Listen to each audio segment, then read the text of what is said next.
శుక్లాంబరధరం విష్ణుం శశివర్ణం చతుర్భుజం ప్రసన్నవదనం ఛాయేత్ సర్వవిఘ్నోపశాంతయే. నవమి నాడు ఏకభుక్తం చేసి తన శక్తి అనుసారం కన్యకు భోజనం పెట్టి బంగారము రవికలు వస్త్రములు దానం చేయవలను. అలాగే బంగారు సింహమును దానం చేయవలను.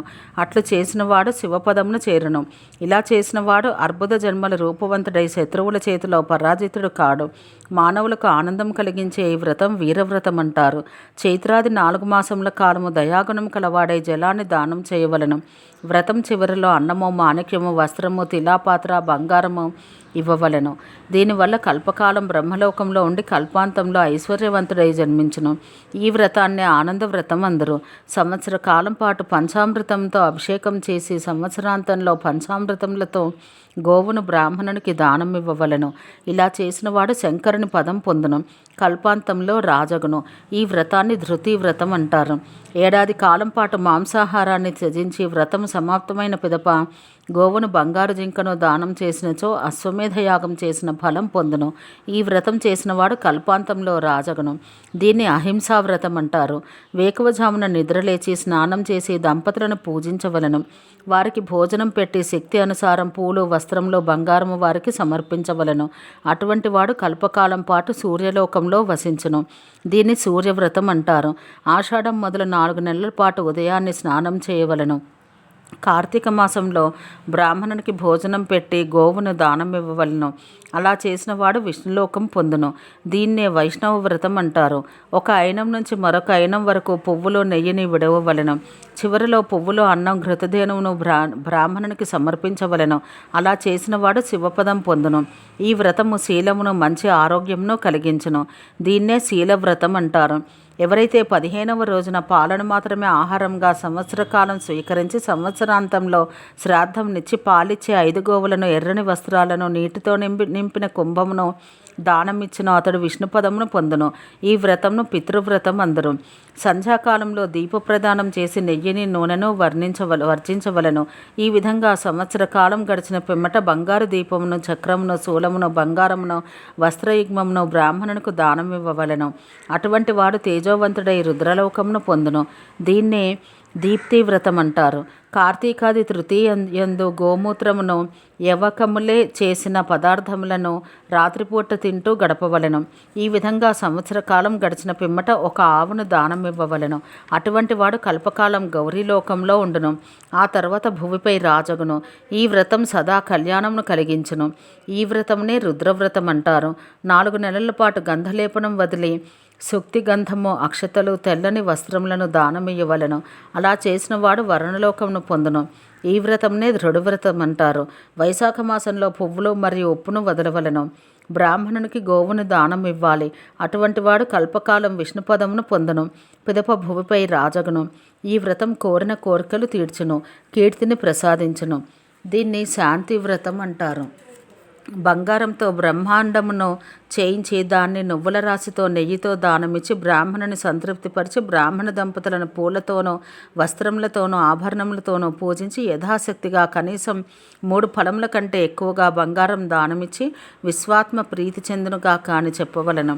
అటువంటి వాడు పరబ్రహ్మం పొందును, మోక్షం పొందును. దీన్నే బ్రహ్మవ్రతం అంటారు. ఒక రోజంతా పాలనే ఆహారంగా స్వీకరించి గర్భం ధరించిన ఆవును బ్రాహ్మణునికి దానమిచ్చినచో అతడు ఉత్తమ గతిని పొందును. ఈ వ్రతం చేసిన వానికి పునర్జన్మ దుర్లభం. ఈ వ్రతంనే సువ్రతం అందరు. 3 రోజుల పాటు పాలనే ఆహారంగా తీసుకుంటూ పయోవ్రతమును చేయవలను. పిదప తన శక్తి అనుసారం ఒక ప్రస్థం కనీసం ఒక ఫలము బంగారంతో కల్పవృక్షం నిర్మించి బియ్యంతో దానమిచ్చేవాడు బ్రహ్మపదం పొందును. దీన్నే భీమవ్రతం అంటారు. 4 రోజుల పాటు ఉపవాసం చేసి అందమైన గోవును దానం చేస్తే అతడు విష్ణుపదం పొందును. దీన్నే భీమవ్రతం అంటారు. 1 రోజు పాటు పాలనే ఆహారంగా స్వీకరించి కనీసం 20 ఫలముల బంగారంతో భూమిని నిర్మించి బ్రాహ్మణునికి దానం ఇవ్వవలను. అటువంటి వాడు రుద్రలోకంలో పూజితుడగును. ఇది 700 కల్పముల కాలమును ధనమునిచ్చును. ఎవరైతే మాఘమాసంలో కానీ చైత్రమాసంలో కానీ బెల్లంతో చేసిన ధేనువును బ్రాహ్మణునికి దానమిచ్చెదరో వారు గౌరీలోకంలో పూజితులగుదురు. ఈ వ్రతం గొప్ప ఆనందమునిచ్చును. ఈ మహావ్రతమునే గుఢావ్రతం అంటారు. పక్షం రోజుల పాటు ఎవరైతే ఉపవాసం చేసి 2 కపిల గోవులను దానమిచ్చునో బ్రాహ్మణునికి అతడు సురుల చేతను, అసురుల చేతను పూజితుడై బ్రహ్మలోకమును పొందును. కల్పకాలం తర్వాత భూమిని పాలించే రాజగును. దీన్ని ప్రభావ్రతం అంటారు. సంవత్సర కాలం పాటు రోజుకొక పూట భోజనం చేస్తూ సంవత్సరాంతమున జలకుంభంతో బ్రాహ్మణునికి ఇవి భోజనం పెట్టేవాడు కల్పకాలం పాటు శివలోకంలో నివసించును. దీన్నే ప్రాప్తి వ్రతం అంటారు. ఎవరైతే సంవత్సర కాలం పాటు అష్టమి నాడు రాత్రిపూట మాత్రం భుజించి సంవత్సరాంతమున బ్రాహ్మణునికి గోవును దానమిచ్చినో అతడు ఇంద్రలోకమునకు వెళ్ళును. దీన్నే సుగతి వ్రతం అంటారు. ఎవరైతే వర్షాకాలంలో బ్రాహ్మణునికి ఇంధనము, నెయ్యి, గోవును దానమిచ్చినో అతడు మరణానంతరం పరబ్రహ్మను పొందును. ఈ వ్రతం సకల పాపాలను నాశనం చేయును. దీన్నే వైశ్వనర వ్రతం అంటారు. ఎవరైతే సంవత్సర కాలం పాటు ఏకాదశి నాడు రాత్రిపూట మాత్రం తింటూ సంవత్సరాంతాన ఒక బంగారు చక్రమును బ్రాహ్మణునికి దానమిచ్చినో అతడు విష్ణుపదమును పొందును. ఈ వ్రతం వలన రాజ్యమును పొందును. దీన్నే కృష్ణ వ్రతం అందరు. పాలను మాత్రమే ఆహారంగా స్వీకరిస్తూ 2 గోవులను దానమిచ్చేవాడు లక్ష్మీలోకమునకు వెళ్ళి కల్పకాలం పాటు అక్కడే వసించును. దీన్నే దేహవ్రతం అంటారు.